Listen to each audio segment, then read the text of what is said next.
Olá, tudo bem com vocês? Aqui é a professora Giovana, professora de Química do FACEDUCA, e hoje a gente vai estudar um pouquinho sobre as reações e as equações químicas. Primeiramente, você sabe o que é uma reação química? É o que ocorre quando substâncias interagem entre si para formar outras substâncias. Então, é a mesma coisa de uma transformação química. Vocês lembram da aula de transformação química? Tem a transformação química e a transformação física. A transformação química é quando é a formação de novas substâncias. Então, os reagentes vão formar produtos. E isso é a reação química. E como que a gente representa uma reação química? Por meio da equação química. Vamos olhar os símbolos que estão na equação química.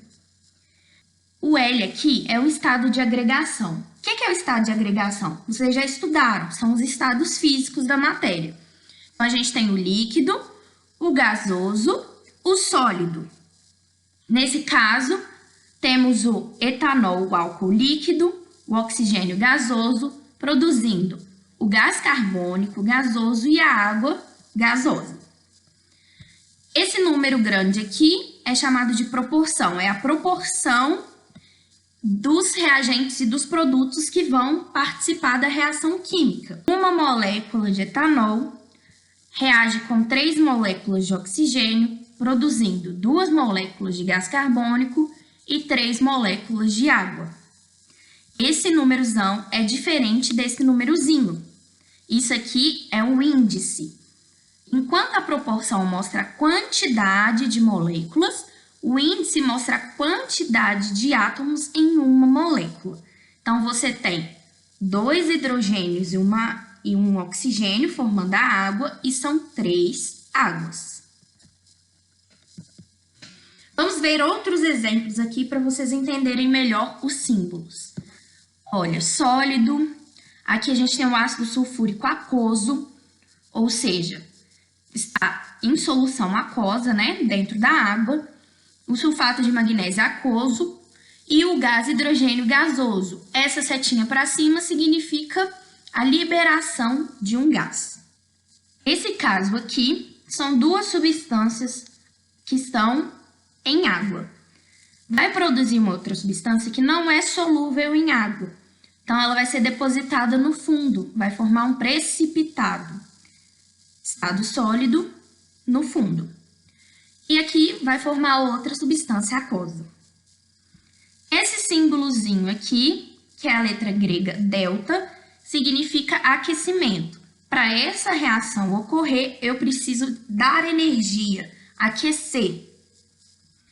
E por último, essa seta dupla aqui. A gente vai estudar o significado mesmo dessa seta dupla posteriormente. Mas ela significa que, enquanto essas 2 substâncias estão reagindo para formar amônia, a amônia também está formando essas 2 substâncias. E essa questão da seta dupla a gente vai aprender bem depois em equilíbrio químico. Oxirredução é quando há transferência de elétrons entre os átomos. Isso a gente também vai estudar um pouco melhor na parte de eletroquímica, mas é só para vocês entenderem os tipos de reação. Vamos lá. Eu desenhei aqui para vocês algumas bolinhas. Essas bolinhas podem representar um átomo, uma molécula ou um íon. O íon pode ser monoatômico, né, com um átomo só, ou poliatômico, com vários átomos. Isso também vocês já estudaram. Então, o primeiro tipo da classificação é a reação de adição ou de síntese.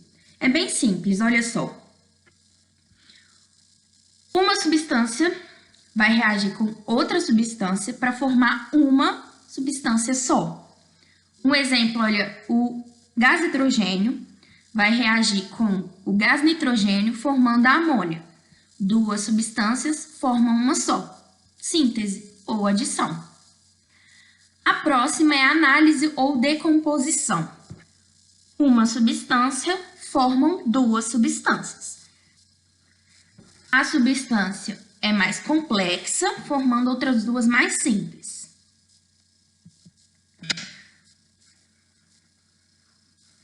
A simples troca é uma substância simples que reage com uma composta, formando outra composta e outra simples. Então, houve uma troca de átomos.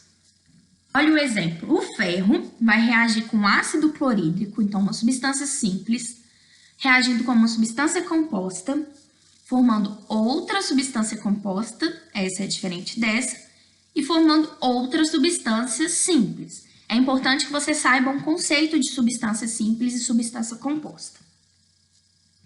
Observe que as cores das bolinhas estão mudando para mostrar que houve mudança das ligações dos átomos. Então, o azul, ele estava sozinho, foi junto com o verde. O vermelho estava com o verde, agora o verde está com o azul e o vermelho sozinho. Esse tipo de reação só vai acontecer quando essa substância simples for mais reativa do que essa aqui. O ferro, sendo mais reativo que o hidrogênio, vai, entre aspas, trocar de lugar com ele para formar o cloreto de ferro.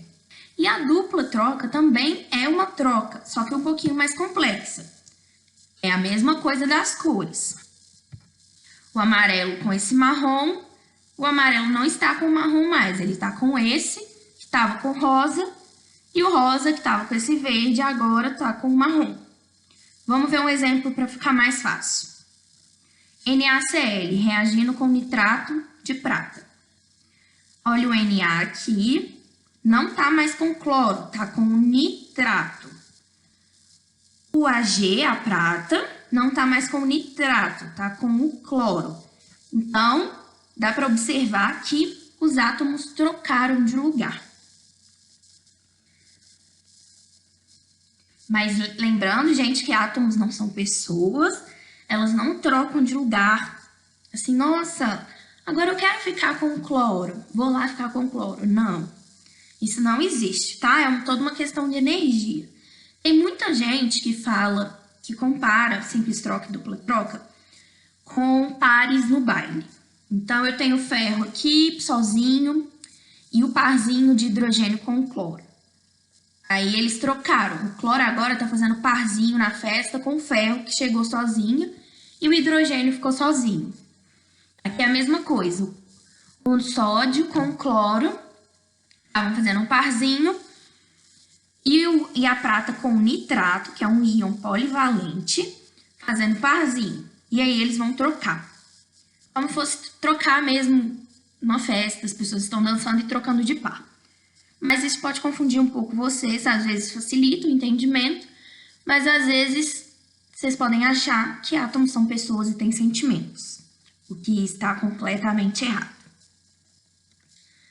Então, esses são os 4 tipos de classificação das reações de oxirredução: adição, síntese, análise, decomposição, simples troca e dupla troca.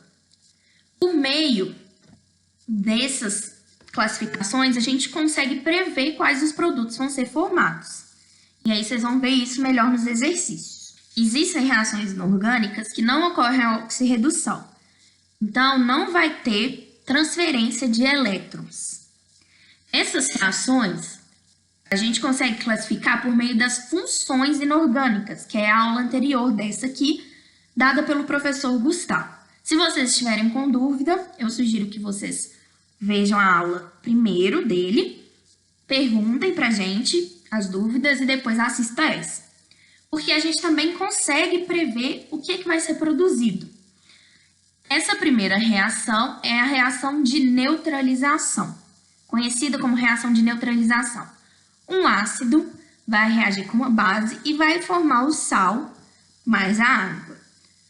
Olha o exemplo. Eu tenho ácido clorídrico reagindo com o hidróxido de sódio, produzindo o sulfato de sódio mais a água. Neutralizou o dióxido ácido. Se a gente colocar em água, vai formar um ácido, né? O próprio nome já diz. Olha o exemplo aqui do trióxido de enxofre com a água formando o ácido sulfúrico. Se você tem um óxido básico e coloca em água, você vai formar uma base. O óxido de cálcio com água forma o hidróxido de cálcio. Um óxido ácido mais um óxido básico forma um sal. Então, a gente tem o óxido ácido aqui, o CO2, dióxido de carbono, com o óxido de cálcio formando carbonato de cálcio, que é um sal. Um óxido ácido mais uma base, tá vendo que é bem parecido com aqui, ácido mais base?